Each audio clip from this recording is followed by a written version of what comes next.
મિત્રો સીસી 2024 ની પરીક્ષામાં પૂછાયેલો ટાઈમ એન્ડ ડિસ્ટન્સ નો એક બહુ જ સરળ પ્રશ્ન શું છે કે જે અને કે વચ્ચેનું અંતર 864 કિલોમીટર છે. એક એક્સપ્રેસ ટ્રેન જે 7:25 વાગે ઉપડે છે અને 108 કિલોમીટર પ્રતિ કલાકની ઝડપે મુસાફરી કરે છે. ટ્રેન રસ્તામાં 1 કલાક 20 મિનિટ ઊભી રહે છે, તો ટ્રેન કે સ્થાને કયા સમયે પહોંચશે? તો આ પ્રશ્ન સોલ્વ કરવા માટે આપણે શું કરીશું? તો સમય શોધીશું. સમય બરાબર અંતર ભાગ્યા ઝડપ થાય. ટ્રેન અંતર કેટલું કાપે છે? તો કે 864 કિલોમીટર અને એની ઝડપ કેટલી આપી છે? 108 કિલોમીટર.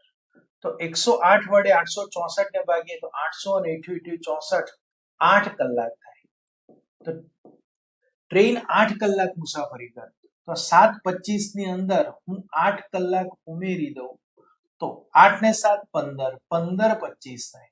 પણ આ 15:25 એ ખરેખર છે શું? તો 12 વાગ્યા પછીના 3 કલાક એટલે 3:25 છે. તો 3:25 પહોંચી જાય.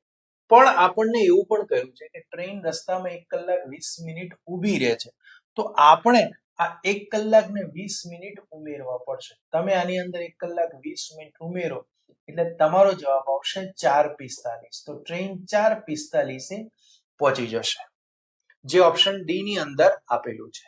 મિત્રો, જો આપ આવનારી સીસી, પીએસઆઈ કે કોન્સ્ટેબલની પરીક્ષાની તૈયારી કરી રહ્યા છો તો હું આપની માટે લઈને આવી રહ્યો છું ગણિત અને રીઝનિંગની ફ્રી લાઈવ બેચ.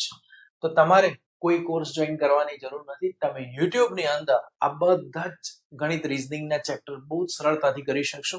તો આ માટે જોડાયેલા રહો YouTube channel Shailesh Patel institute સાથે. આભાર.